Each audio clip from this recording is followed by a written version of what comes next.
Espero que ya estén preparados para el examen de mañana.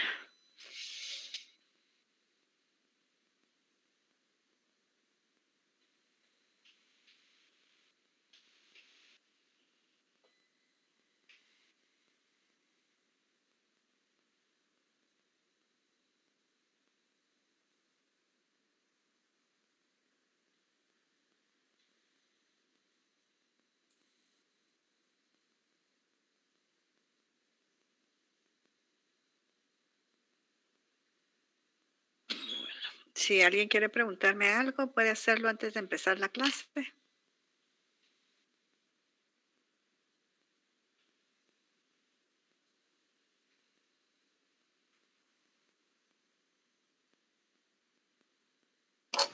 Buenas tardes, licenciada. Sí, dígame, Josué, buenas tardes. Buenas tardes, con una pregunta. Disculpe, ¿fecha aún no tiene para el examen extemporáneo? No, yo les dije el martes que se los iba a hacer después de que ustedes terminaran sus exámenes, que la otra semana les decía. Ah, ok, muchísimas Imagino gracias. que usted no estuvo.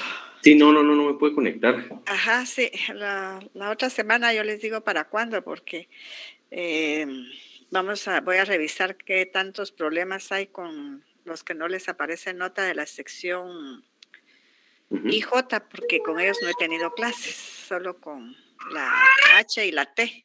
Entonces me toca hasta la otra semana, entonces yo creo que lo voy a dejar tal vez para hacerlo el fin de semana.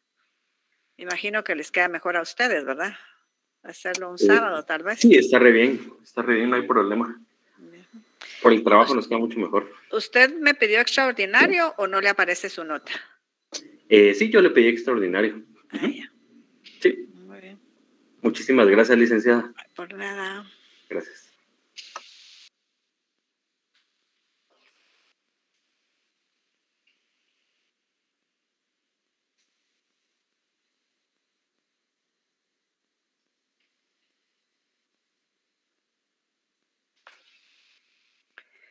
Bueno, vamos a empezar con la clase entonces. Hoy nos toca ya un nuevo capítulo de los contenidos. Hoy es el capítulo 4 sobre la metodología jurídica. Esta metodología jurídica tiene 3 dimensiones que son bastante importantes, que sería la normativa, la valorativa y la fáctica. Esta metodología jurídica ha desarrollado sus propios sistemas de abordaje y estos pueden ser teóricos, empíricos, cuantitativos y cualitativos. Recuérdense que dependiendo de el investigador, así es como va a utilizar su metodología, ya sea cuantitativa, cualitativa o puede ser también mixta. Estos métodos de investigación jurídica, cada investigador ofrece al científico del derecho una serie de retos que deben responder en términos investigativos. Para Villa Vela, que es un investigador científico, él dice que no existe un sendero metodológico para la investigación. La naturaleza del conocimiento, por el contrario, tiene la necesidad de promover la libertad del investigador para diseñar la ruta científica acorde con la contradicción que debe resolver y escoger entre la pluralidad de métodos, los más adecuados en cada caso. O sea que aquí, recuérdense que para realizar una investigación no es una camisa de fuerza que deben utilizar ciertos métodos. El investigador tiene completa libertad de utilizar los que crea más, que le funcionen más para la realización de su investigación. Entonces, para la investigación jurídica se pueden establecer diversos métodos y es necesario ubicar a la disciplina dentro del contexto de las otras ciencias humanas o sociales. Desde esta perspectiva, el derecho se concibe desde 3 dimensiones que ya les había mencionado antes. Cuando hablamos que es una dimensión o una ciencia normativa, es la que está formada por un conjunto de conceptos imperativos, coactivos y heterónomos que conforman un sistema estructurado y coherente cuya finalidad es encauzar y organizar las relaciones sociales. Cuando hablamos de que es un conjunto de conceptos imperativos, estamos hablando que deben tener un orden o imposición. Son coactivos porque tienen fuerza de obligar, o sea que estos denotan coacción. Y heterónomos, esto es cuando es una ausencia de autonomía de la voluntad que se rige por un poder o por una ley externa. A esto se refieren estos conceptos que aparecen aquí, que son imperativos, coactivos y heterónomos. O sea que esta ciencia normativa está formada por este conjunto de conceptos. ¿Está claro?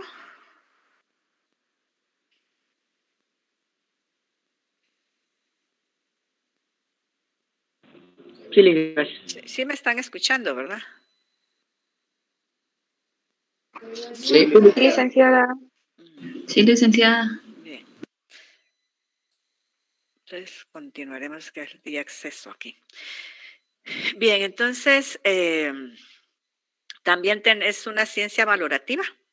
Esta visualiza su objeto como una serie de características que establecen el significado de la justicia, o sea, que le dan ese valor al significado de la justicia.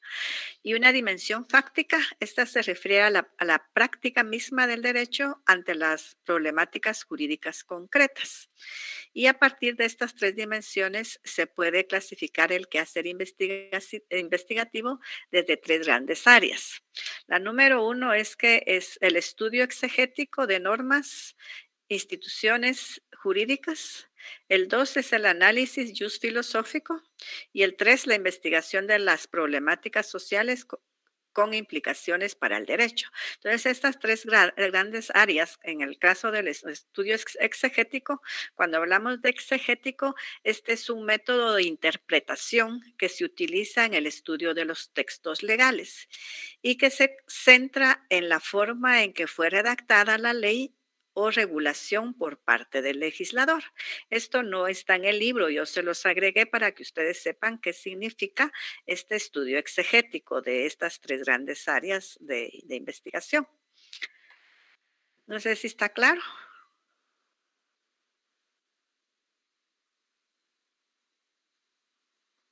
Sí, licenciada. Sí, licenciada. ¿Sí? Y el jus filosófico es una visión suficientemente amplia y profunda como para poder entender los problemas jurídicos y sugerir alguna respuesta de los mismos. A eso se refiere el análisis jus filosófico. Entonces, la exposición de este capítulo, para facilitarlo, se dividió en dos grupos, que serían los métodos de investigación jurídica y los métodos de interpretación jurídica. Pero cuando hablamos en general de metodología jurídica, también podemos decir que en la ciencia jurídica, al hablar de metodología, nos estamos refiriendo a un nivel en que se establecen las distintas corrientes del pensamiento jurídico, que finalmente determinarán posiciones doctrinarias, por ejemplo, el justnaturalismo, el justnormativismo, el justsociologismo y el justmarxismo, entre otros. Estos términos no están dentro del libro, pero me imagino que ustedes los han visto en derecho, pero igual yo se los busqué acá y se los agregué para que ustedes sepan qué es cada una de estas doctrinas. Entonces, el justnaturalismo es una doctrina del derecho que considera a las normas o derechos que son propios de la naturaleza del ser humano y anteriores a cualquier derecho establecido. O sea que según el justnaturalismo, todos los seres humanos tienen sus propios derechos según su naturaleza. Aquí el ser humano tiene unos derechos anteriores a la formación de cualquier comunidad política y deben ser respetados por el Estado y no pueden ser violados. A eso se refiere el justnaturalismo. No sé si hay alguna duda. De momento estamos bien, licenciada. Muchas gracias. Luego tenemos el justnormativismo. Esta también es una corriente del pensamiento jurídico que concibe al derecho como un sistema o conjunto de normas considerado como resultado exclusivo de la voluntad humana. Y el sociologismo, esta corriente sostiene que es derecho aquel que vale porque verdaderamente se cumple. O sea que para los sociologistas el derecho tiene validez siempre y cuando se cumpla. El marxismo, pues esta es una teoría de Carlos Marx y es una teoría que concibe al derecho y estudia el fenómeno jurídico desde la perspectiva marxista, o sea que está basado en la epistemología materialista. Cuando hablamos de epistemología materialista, estamos hablando de teorías del conocimiento relacionados al materialismo. Voy a dejar de compartir para poder dar accesos. Y si hay dudas, me pueden decir.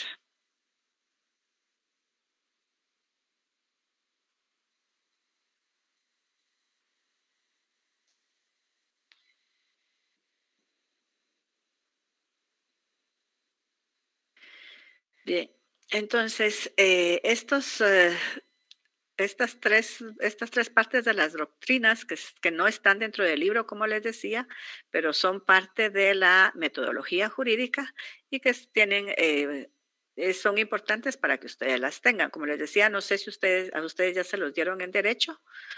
¿Ya les dieron esto en derecho? ¿En introducción al derecho? No, licenciada. No, a ver. Por si alguien lo quiere copiar, no sé, me dicen o cambio, porque como les vuelvo a repetir, no está dentro del libro. Linda, yo solo la puedo molestar con la primera, más arribita. Claro, con mucho gusto. Ahí, Linda, gracias. Sí, por favor, gracias. Bueno. Ahí estamos, Linda. Perdone. ¿Sí? Usted no nos enviará ese documento. Fíjese que a veces se me dificulta, pero si me escriben, se los puedo mandar cuando ya termine este tema.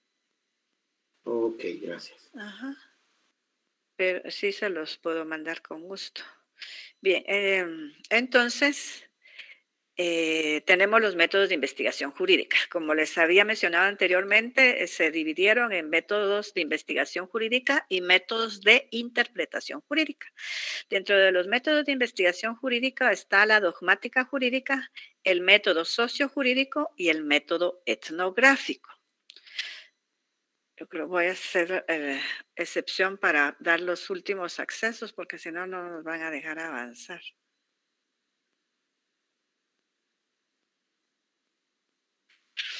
Entonces, toda investigación jurídica requiere básicamente de una metodología de naturaleza lógica y enlazada con razonamientos abstractos. O sea, recuérdense, cuando hablamos de naturaleza lógica, tendría que ser una investigación relacionada a lo jurídico, si es lo que nosotros estamos haciendo. Y estos razonamientos abstractos son los que nosotros podemos realizar por medio de nuestra mente. Y podríamos decir que solo de esa manera se puede trabajar científicamente con objetos que no pueden percibirse, pues solo tienen una naturaleza abstracta. Los objetos del derecho tienen además un carácter ideográfico. En tanto, el ser humano constituye su centro, lo que los hace singulares e irrepetibles, son altamente permeables por las condiciones económicas, históricas, culturales y requieren de una visión holística, en tanto se encuentran inmersos en la red de relaciones sociales. ¿Alguna duda de esto? ¿Está claro?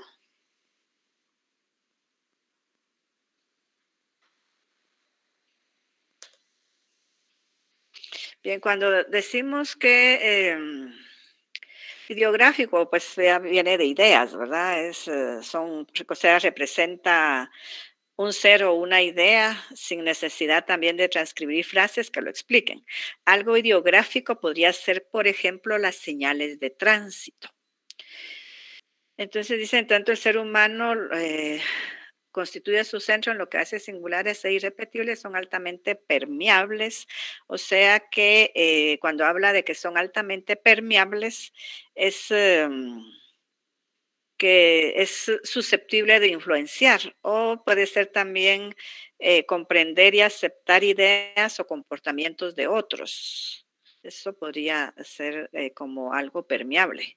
También dice que por las condiciones económicas, históricas, culturales y requieren de una visión holística. Ustedes ya saben qué significa holístico porque lo hemos estado viendo casi siempre acá. Habíamos dicho que es una teoría explicativa que orienta hacia una comprensión contextual de los procesos de sus protagonistas, o sea que considera algo como un todo. A eso se refiere lo holístico. En tanto se encuentran inmersos, como les decía, en las redes de relaciones sociales. Estos son los objetos del derecho que tienen ese carácter ideográfico. Luego, el derecho también emplea en sus estudios una metodología que le posibilite abordar al ser humano en su entorno, entender la subjetividad de sus acciones, describir e interpretar sin ánimo de estandarización. Según cuál sea el objeto y el propósito, la investigación jurídica puede adoptar las modalidades tanto cualitativas como cuantitativas. Muchas investigaciones son multimodales, o sea que son varios, cuando hablamos de multimodales es porque son varios modos o varias actividades o utiliza varios métodos también, a eso se refiere lo multimodal. Pueden echar mano de ambos paradigmas o crear estrategias propias. En este sentido, el investigador del derecho debe tener la capacidad de ubicar su objeto de estudio y acudir a la teoría que mejor funcione para el estudio por realizar. Además, debe tener la capacidad de sintetizar aspectos de varias teorías en función de las necesidades que le demande su objeto de estudio. Algunos de estos métodos corresponden con el paradigma interpretativo. Recuérdense que el paradigma interpretativo utiliza el método cualitativo y suelen referirse también a procedimientos más complejos que profundizan más en el objeto de estudio. Dentro de ellos se puede afirmar que tienen aplicabilidad enriquecedora para el derecho, el método etnográfico y el hermenéutico. El etnográfico, pues lo vamos a ver más adelante. El hermenéutico no dice en el libro, creo nada relacionado a él, pero yo les anoté aquí algo para que les quede claro qué es hermenéutica. La hermenéutica viene del griego arte, de explicar, traducir o interpretar.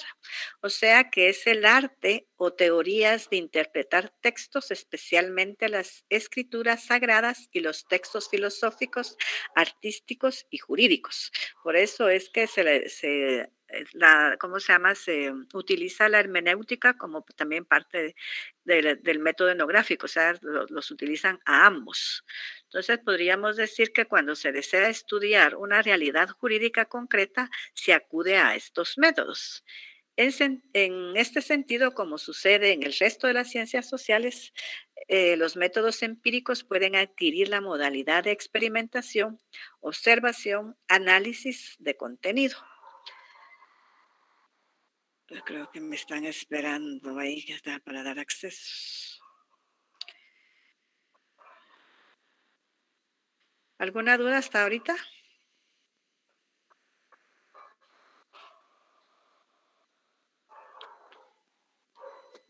¿Alguien quiere copiar lo que es la hermenéutica? Ahí se las dejo. Aunque sí está más adelante el método hermenéutico.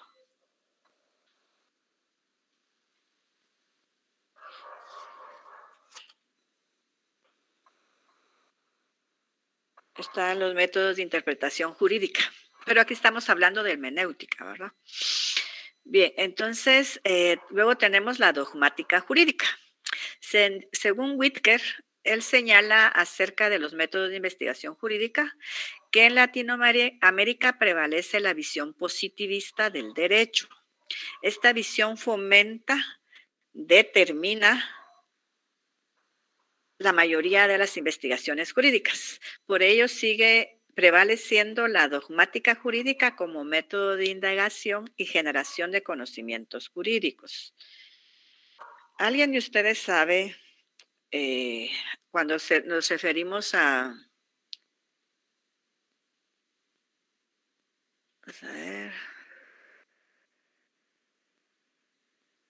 a la visión positivista. ¿Qué es eso de positivista? ¿Alguien tiene idea?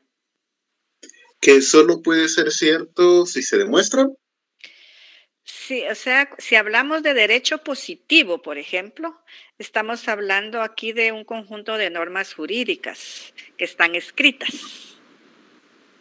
Por ejemplo, podría ser, o sea, los derechos también que tienen las personas. Podría ser el derecho a la protección de la propiedad privada, por ejemplo.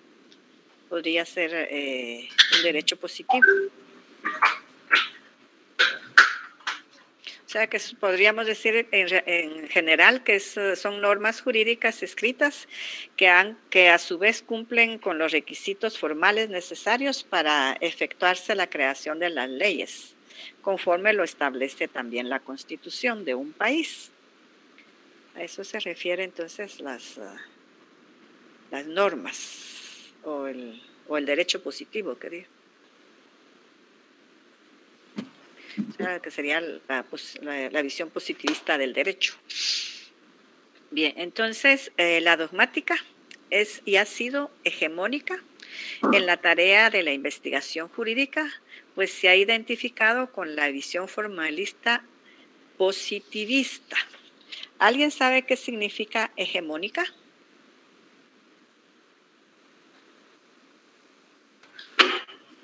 Que viene desde arriba.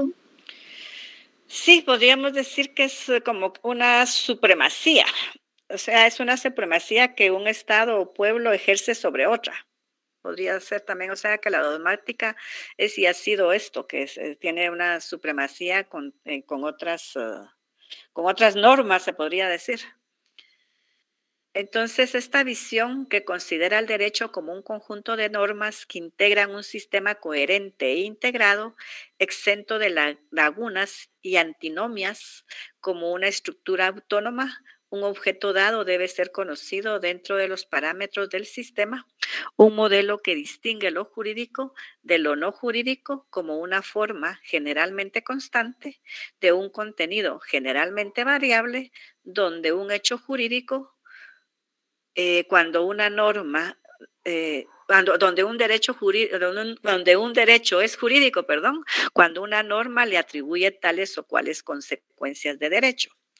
Aquí hay alguna palabrita también que a veces son palabras que nosotros no estamos acostumbrados. Bueno, ustedes que están estudiando derecho ya se van a ir acostumbrando a estos términos o a estos conceptos. Antinomias, ¿alguien sabe qué significa?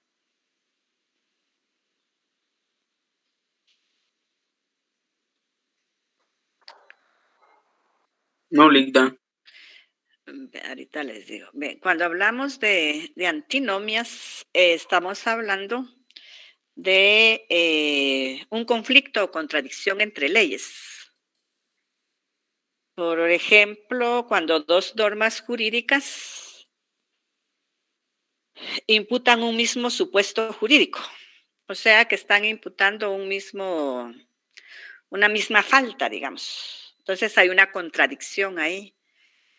A eso se refiere lo antinomias. Bien, el autor que indicamos anteriormente, que es Whittaker, señala el hecho de que en este modelo de investigación el jurista pretende desarrollar una tarea totalmente objetiva. En ella, supuestamente de forma incontaminada, el investigador pretende realizar una interpretación lógica y busca describir con total objetividad la realidad de una forma neutral y sin ninguna contaminación ideológica o subjetiva.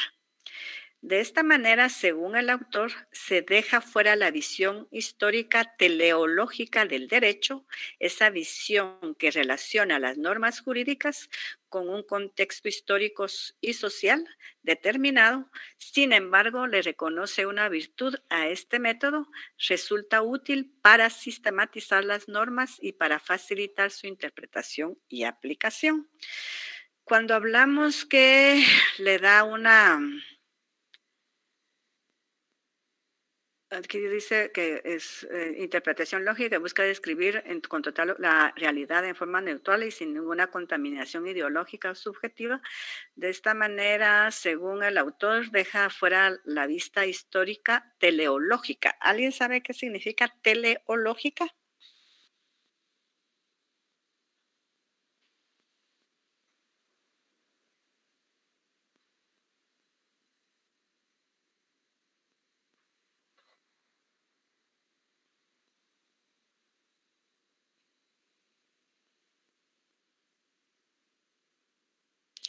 Bien, cuando hablamos de teleológica, esta es una línea de estudio que pertenece a la metafísica y se encarga de estudiar y analizar las causas, propósitos y fines que busca un individuo o un objeto.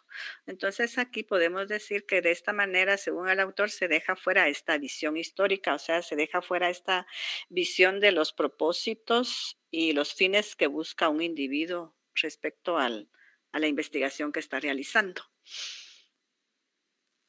Bien, para el método dogmático jurídico, el objeto de estudio lo constituyen las fuentes formales del derecho, las cuales deben ser interpretadas por medio de la lógica. Su objetivo es establecer los efectos que la interpretación y aplicación de las citadas normas tienen sobre la realidad social. A ver, ustedes que ya están estudiando o que ya llevan el segundo periodo no el segundo periodo, sino que el segundo semestre de Derecho, cuando hablan de fuentes formales, ¿cuáles serían esas fuentes formales del derecho?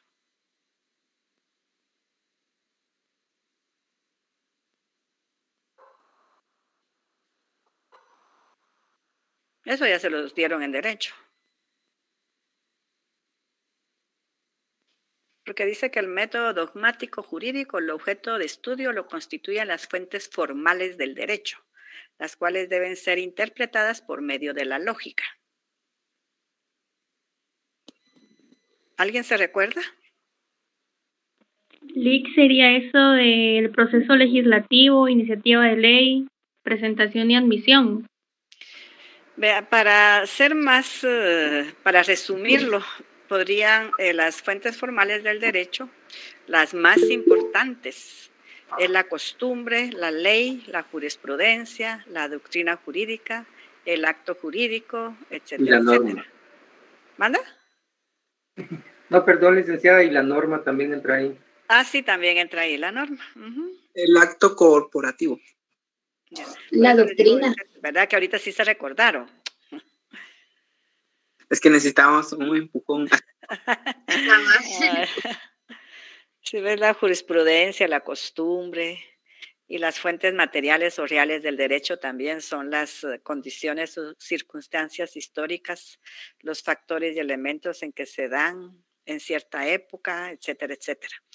Bien, en la página 74 del libro hay un ejemplo de este método dogmático o de la dogmática jurídica. Dice, un ejemplo de aplicación de la dogmática jurídica lo constituye varios fallos emitidos por el Tribunal Supremo Electoral durante el proceso electoral del año 2019. En un caso concreto, dejaron fuera de la contienda por la presidencia a Tel Maldana. Se basaron en una investigación de corte totalmente dogmático, la existencia de un finiquito que aparentemente no llenaba los requisitos estrictamente formales, aunque sí se ajustaba al principio histórico teleológico a partir del cual se instruyó esa norma. Ahí está un ejemplo. Y aquí yo les encontré también algo, que hay una definición de método dogmático. Dice, consiste en el proceso racional y sistemático que utiliza la doctrina para la interpretación de las instituciones jurídicas contenidas en el derecho positivo. Doctrina es un conjunto de razonamientos ordenados y fundamentados, sustentados por una persona o grupo sobre un objeto de estudio. Entonces aquí estamos, ya con esto terminamos lo del método dogmático. No sé si quedó alguna duda.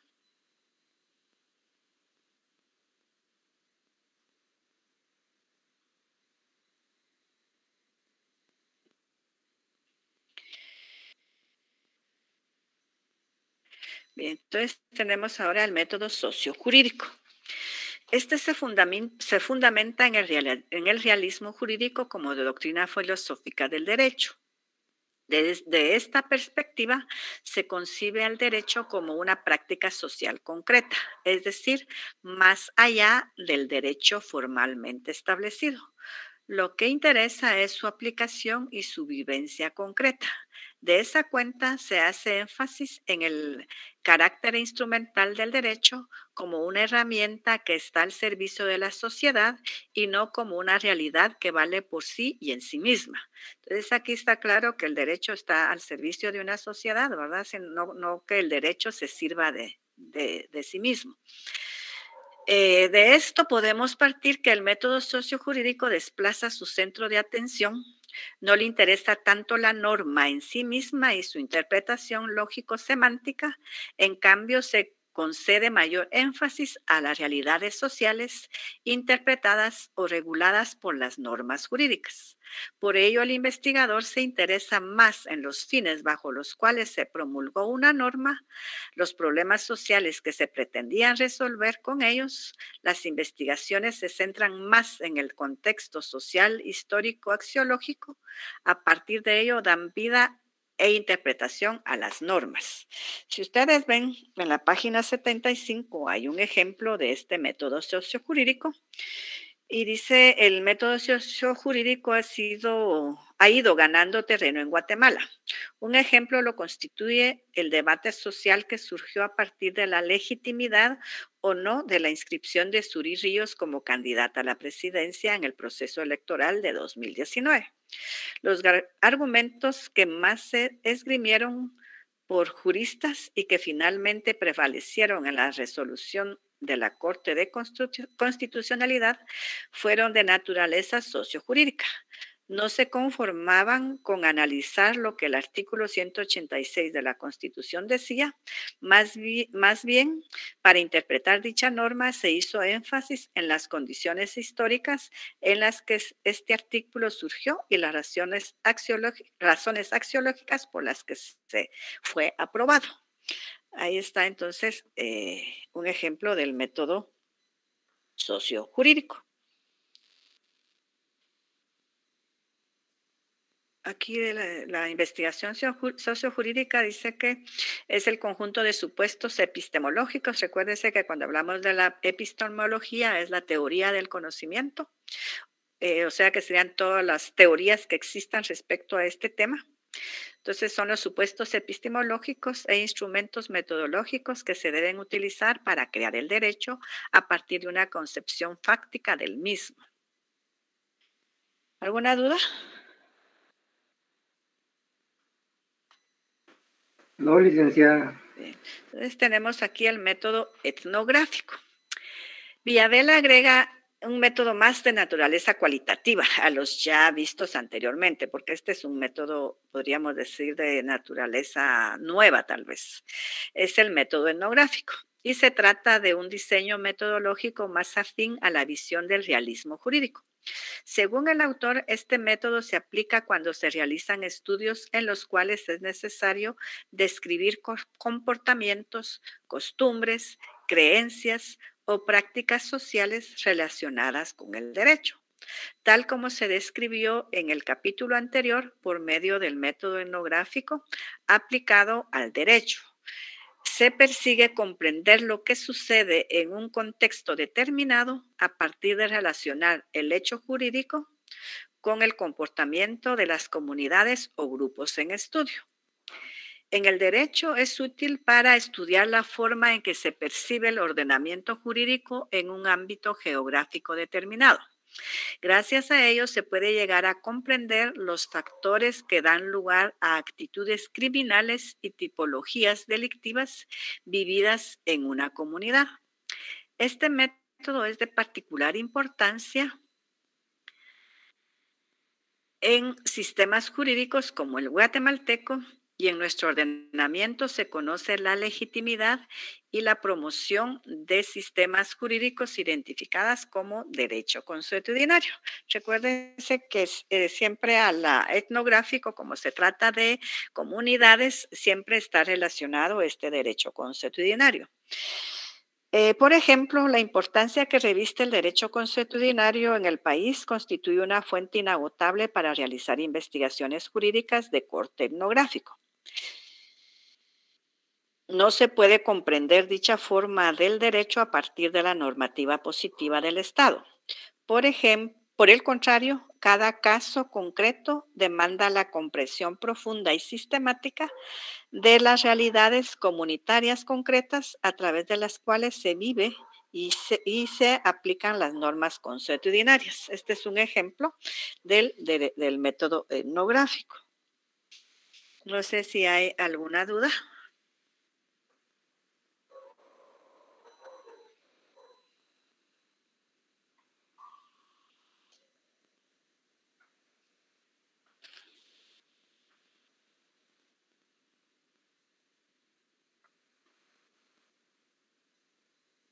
¿Alguien sabe qué es una tipología? Dice que son los factores que dan lugar a actitudes criminales y tipologías delictivas vividas en una comunidad. ¿A qué se refiere esto?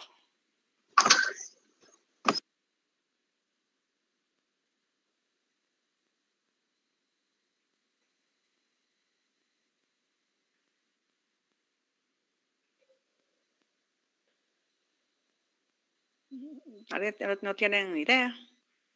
Son los diferentes delitos que se podrían dar en una comunidad.